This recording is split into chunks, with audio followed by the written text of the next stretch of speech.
Szeretettel köszöntök én is mindenkit ezen a nagyon szép napsütéses péntek délutánon, és igazából én egy picit az elején szeretném bemutatni Initially, I would like to present where I have come from and what working group I am a member of.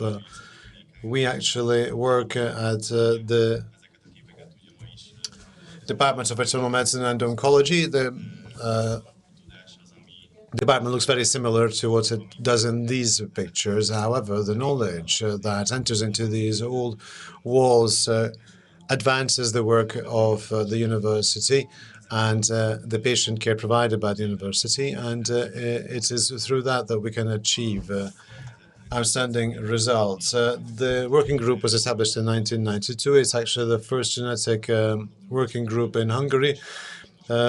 It was headed by Professor Holló and Professor Lakatos, who now has the group participated in a grant in Northwestern University and worked there for 2 years, and also participated in the Human Genome Project back then. And when he returned from the United States, he purchased within a grant the first PCR device, which in Hungary was actually the first PCR device, and also a CO2 incubator, which was a great step back then, because it's a fundamental device, or they are fundamental devices in a genetic laboratory. Since we are a university laboratory, we participate in the medical training of the university and R&D and in postgraduate training sessions. So we operate in a very diverse field together with my colleagues.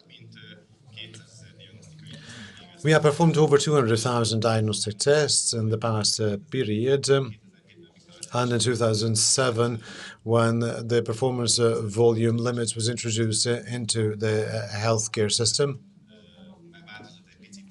there was a change in the life of the laboratory. However, after that, the heads of the laboratory founded the Pentacore Laboratory, which is a one-of-its-kind service laboratory in private hands in Hungary, which provided direct analysis and examinations, laboratory examinations, and genetic advice in the form of a package that we could offer to the patients. And this laboratory was operated until 2022, and we worked there until that year. And if we go back to the university, the working group has over 200 publications in renowned journals. 24 colleagues have a PhD, and we participated in over 50 PhD research projects. Currently, we have 1 professor, 5 PhD graduates, 3 physicians, and 8 assistants who work in a 300 square meter laboratory. Besides all that, we also have an academic research team as well, whose objective was to analyze endocrine diseases, to understand better the background of the necrosis of the jaw, or to get to know more about the calcium metabolism diseases and the development of a rapid diagnostic method. Also, type 2 diabetes and this background, not to mention its complications. We occasionally make or take family photos in the laboratory, and this is quite visible that we have constant members and we have some changing members. Professor Koriko is our honorary member, since she is one of the mentors of the university group. In 2012, the laboratory purchased the first NGS device. We took a big step ahead that because we were not only analyzing one-step differences in routine examinations, but panel distinctions, and we observed multiple genes. For instance, in the Vision core, it was not just various mutations, but over 500 mutations that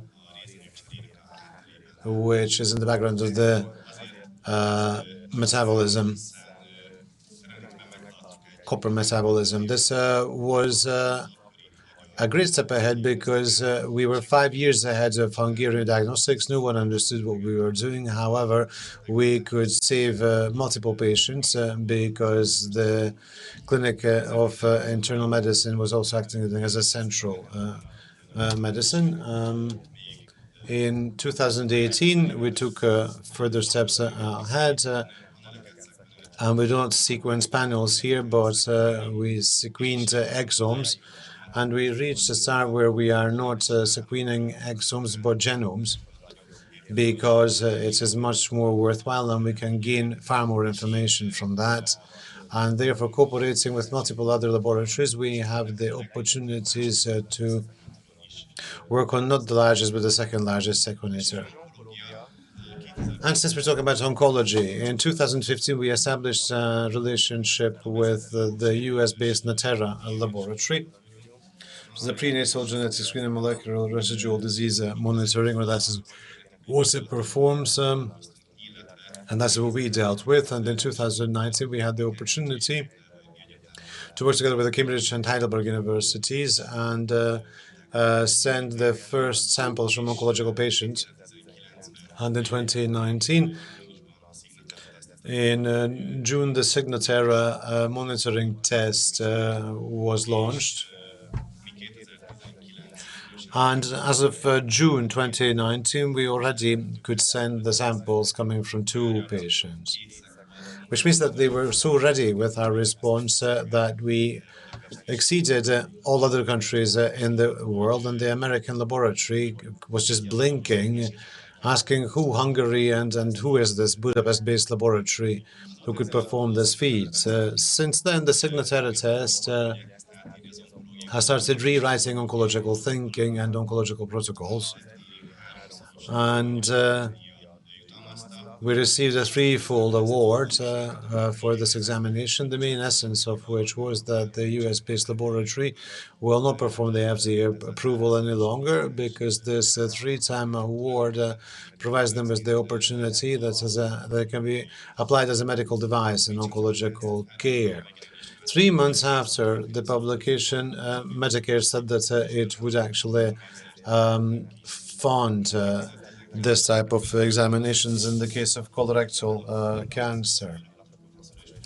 Lakatos Professor and Dr. János Kósa held a press conference back then, and since then we provided help for over 150 patients to enter into this examination and to provide care with them and monitor their tumor with this activity. This is all very important because all this is not funded, this is actually funded by the patients themselves. Besides all that, since we also perform educational activities, we also held patient forums and participated in various conferences. Why is circulating tumor DNA important for MRD assessment? We have always used it for monitoring tumors, but these are not necessarily precise. We always have some error margins, and we'd like to do away with these in a way that we go into imaging devices and notice the renewing tumors under 4 millimeters, which we can deal with. And the circulating tumor DNA provides us the opportunity for that, because the tumor tissue, due to necrosis and apoptosis, as it falls apart, it puts small tumor DNAs into the circulation, and with a blood sample, we can examine and analyze that and detect it. And out of that, we can state whether after a surgical intervention was that successful, has anything been left over, and the patient and the tumor, therefore, do they have to receive chemotherapy, or can we also state that we can recognize through this test 2 years earlier than an imaging device any renewals, or whether the tumor will become renewed, and I will show you an example for that. And we can also monitor the therapy. Therapy monitoring is important because we're talking about a single blood sample. We don't have an imaging device. There is no radiation burden on the patient, and therefore we can perform the test much more frequently and much more precisely. And within 6 months, or from treatment to treatment, we can identify if the treatment is effective or not. So obviously, the protocols do not support this, but they are now starting to allow for this opportunity, and circulating tumor DNA type treatment will be allowed. We don't actually state any targeted treatment, but in the case of circulating tumor DNA, we can determine whether that given treatment is efficient or not. During the course of the treatment, the amount of circulating tumor DNA's amount will drop, and it can be eradicated with traditional treatment. But if there is a relapse in the state of the patient, then the amount of circulating tumor DNA will increase, and we can measure that. The main essence is, and the way the treatment currently operates, is that we require a tumor tissue, and from the tumor tissue and from the white blood cells and the peripheral circulation, we do 2C sequencing, out of which 16 clonal mutations are identified, which are practically the fingerprints of the given tumor. And then these 16 points with a multiplex PCR will with a 10,000-fold read sequencing will be identified. So actually it's an ultra sequencing with which we can monitor the condition of the patients. It's a valid question whether 16 points is adequate or not, but the system is so robust and it does not identify driver mutations that practically, if 14 points differ in the 16, the system is still capable of recognizing the tumor searched for and provides information on the patient and the physician on the state of the tumor. What is the basis of this whole thing? The mutations, basically that the genetics of all tumors can be reversed back to the characteristics of the stem tumor DNA, and based upon that, we can provide information on the tumor itself. Why is peripheral blood important? So that we can filter out chip mutations and decrease the background noise, and therefore providing more precise image on or for the patients themselves. Since due to that, we can provide information. If we have a 0.1% allele frequency, and if we go between 0.1 and 0.2, then we can increase this foreseeable time by 1.5-fold. Most folds that are available have a sensitivity equal to or above 0.1%. This is what the result looks like, actually. We're talking about an effective therapy or intervention, surgical intervention, and the amount of circulating tumor DNA decreased in the patient. In 2019, for four tumor types, we started our examination, colon, breast, lung, and bladder, invasive bladder tumor. You can see how wonderful results we have. So we have a very sensitive and specific examination. In the case of 3 types of tumor, Medicare actually funds these examinations in the United States. In the meanwhile, the